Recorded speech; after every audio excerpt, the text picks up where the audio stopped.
नमस्कार मित्रों, महाचिति YouTube channel में फिर से आपका स्वागत है। आज हम चर्चा करेंगे भर्तृहरि की। वैसे तो पिछले कुछ वीडियो में प्रसंगवश अथवा जहाँ जहाँ व्याकरण दर्शन का संदर्भ उपस्थित हुआ, शब्द और अर्थ के संबंध पर जहाँ दृष्टिपात करने का अवसर मिला, वहाँ सायास अनायास रूप से भर्तृहरि आते रहे हैं।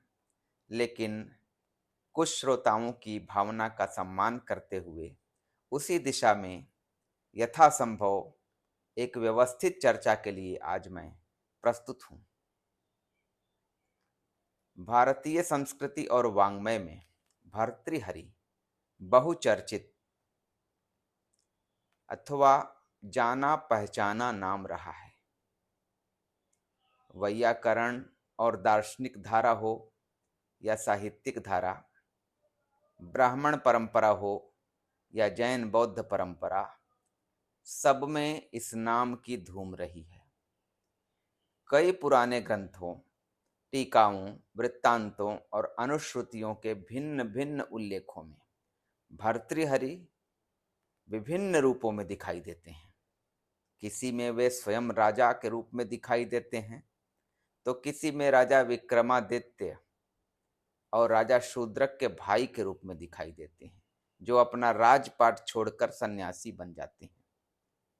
कुछ अन्य विवरणों में वे योगी के रूप में, योगी गोरखनाथ के शिष्य के रूप में खड़े दिखाई देते हैं। संन्यास ग्रहण के संदर्भ में भर्तृहरि के नाम से प्रसिद्ध दो गुफाएं भी बताई जाती हैं। एक चुनारगढ़ जो बनारस के पास है, चुनारगढ़ किले में, और दूसरी उज्जैन में। ऐसे परस्पर भिन्न विवरणों और कहानियों के जंगल के बीच से असली भर्तृहरि को खोज निकालना, उनके व्यक्तित्व, कृतित्व और काल का निर्धारण करना कोई आसान काम नहीं है। इन्हें देखते हुए यही अधिक संभव जान पड़ता है कि भर्तृहरि किसी एक व्यक्ति का नाम नहीं है, बल्कि भारतीय इतिहास में इस नाम के कई व्यक्ति हुए हैं। जैसे कि कालिदास नाम के भी एकाधिक व्यक्ति हुए हैं। यहाँ हमारे लिए आलोच्य हैं वाक्यपदीयम जैसी कालजयी कृति के रचयिता वैयाकरण दार्शनिक भर्तृहरि। वाक्यपदीयम ब्रह्मकांडम के हिंदी टीकाकार डॉक्टर शिवशंकर अवस्थी के मत से भारतीय इतिहास में भर्तृहरि नाम के 4 व्यक्ति हुए हैं। अवस्थी जी की किताब वाक्यपदीयम ब्रह्मकांडम हिंदी विवरण इस नाम से चौखंबा विद्या भवन से प्रकाशित है। वे कहते हैं कि 4 व्यक्ति हुए हैं भर्तृहरि नाम से। एक आदि भर्तृहरि, दूसरे भट्टी काव्य के रचयिता भट्टी ही भर्तृहरि हैं, और तीसरे विमलमती नामक बौद्ध विद्वान, उन्हें भी भर्तृहरि कहा जाता है, और चौथे गोरखनाथ के शिष्य राजा भर्तहरि या भर्तृनाथ। इनमें से हमारे जो लक्षीभूत वाक्यपदीयकार शब्द शास्त्री भर्तृहरि अवस्थी जी के मत से इन कृतियों के रचयिता हैं और वे आदि भर्तृहरि हैं। अवस्थी जी के मत से वाक्यपदीयम वृत्ति युक्त 3 कांड इनकी सबसे प्रसिद्ध पुस्तक है। महाभाष्य दीपिका जो महाभाष्य की टीका है, दूसरी पुस्तक है। धातु समीक्षा जो कि वेदांत का ग्रंथ है, ये तीसरी किताब है। शब्द धातु समीक्षा व्याकरण दर्शन का ही एक ग्रंथ है। और 5वीं किताब शतक त्रय, नीति शतक, श्रृंगार शतक, वैराग्य शतक।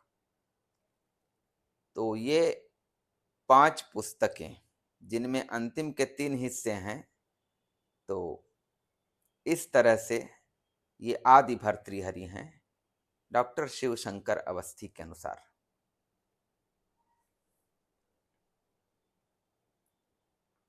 फिर भी विद्वानों का एक वर्ग ऐसा है जो शतक त्रय के रचयिता भर्तृहरि को शेष ग्रंथों के प्रणेता वैयाकरण दार्शनिक भर्तृहरि से भिन्न मानता है।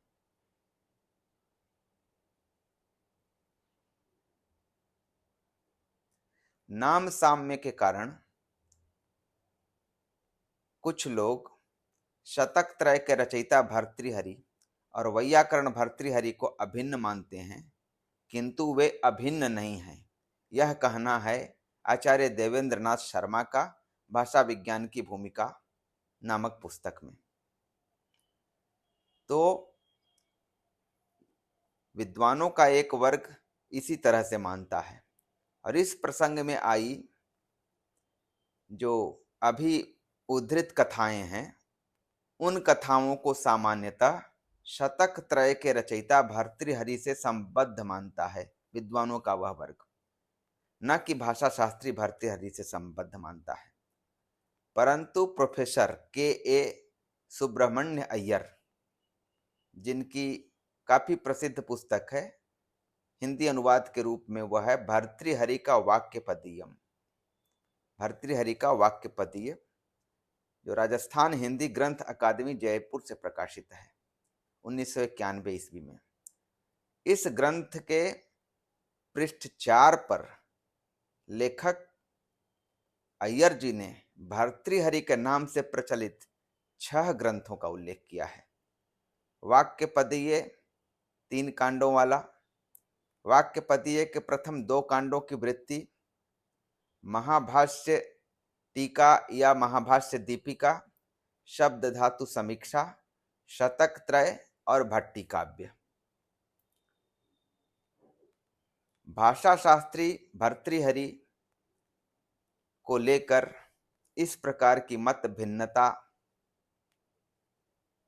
की स्थिति में हम आखिर क्या कर सकते हैं?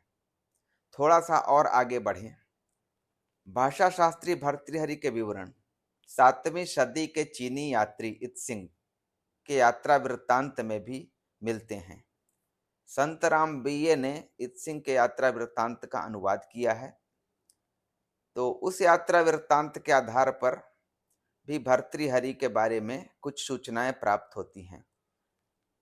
यद्यपि ऐसा लगता है कि इत्सिंग का जो भी विवरण है वह सुनी सुनाई बातों पर ज्यादा आधारित है, इसलिए उस विवरण पर आंख मूंद कर विश्वास कर लेना कठिन है।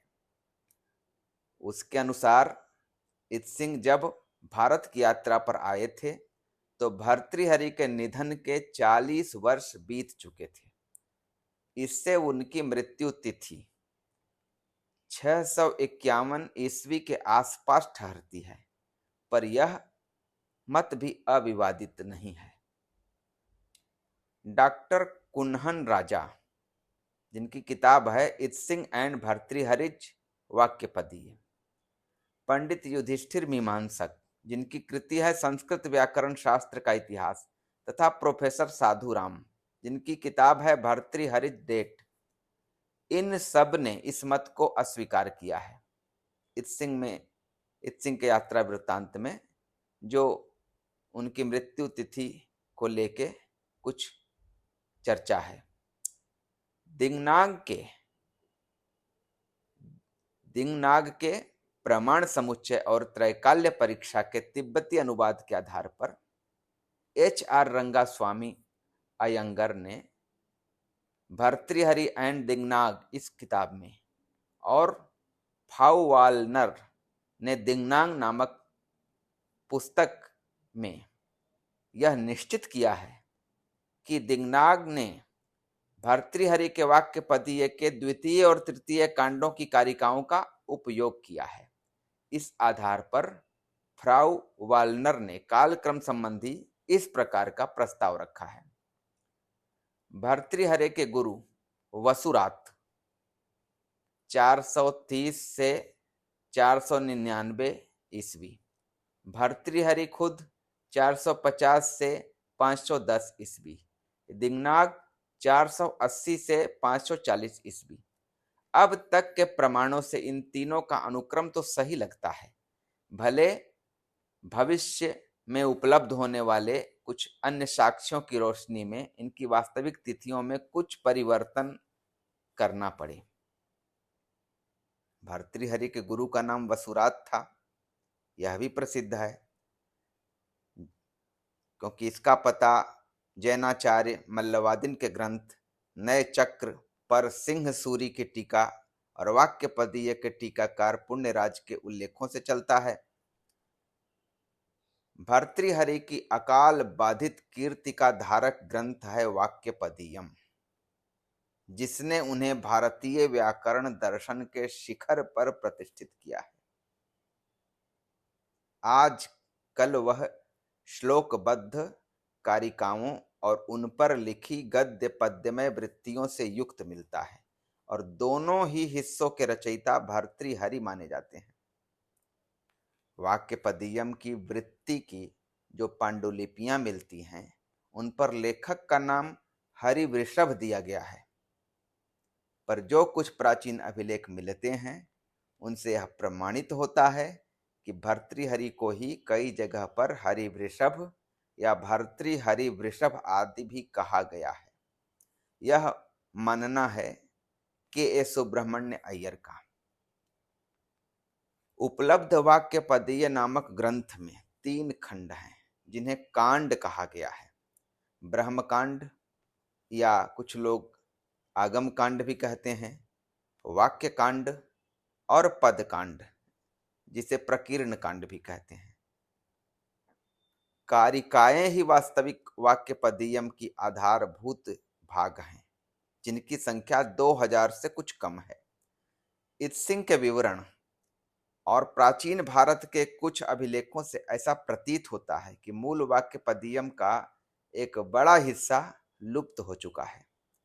कारिका भाग पर भर्तृहरि कृत वृत्ति के बाद 3 और प्राचीन वृत्तियां या टीकाएं मिलती हैं, पर उनमें से एक भी पूर्ण रूप में नहीं मिलती है। भर्तृहरि की वृत्ति भी प्रारंभिक 2 ही कांडों तक मिलती है। उसमें भी दूसरे कांड की वृत्ति कई जगहों पर टूटी फूटी है।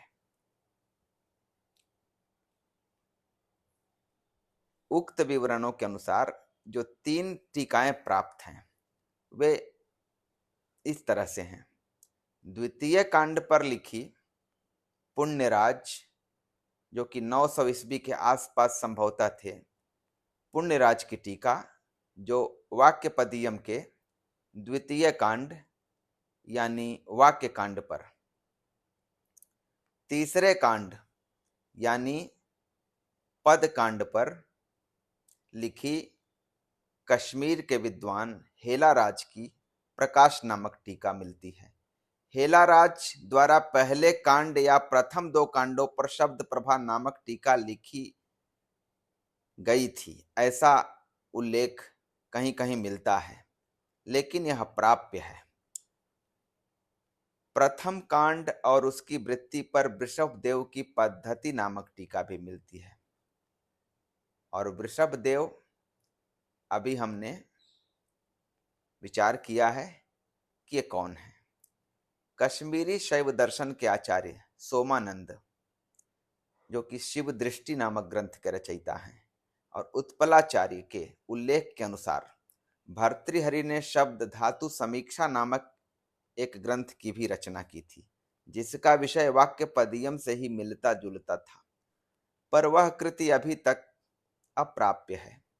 इसके साथ इत्सिंग और कुछ प्राचीन भारतीय उल्लेखों के अनुसार भर्तृहरि ने पतंजलिकृत महाभाष्यम की टीका भी लिखी थी, जिसे उसकी पांडुलिपि की पुष्पिका में भर्तृहरि टीका या महाभाष्य टीका या महाभाष्य दीपिका जैसी संज्ञाओं से विभूषित किया गया है।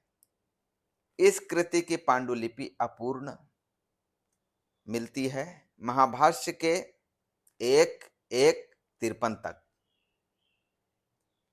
इतना ही अंश प्राप्त है, जो प्रोफेसर के एस सुब्रमण्य अय्यर के उल्लेखानुसार पहले बर्लिन में थी और अब ट्यूबिंगन जर्मनी में है।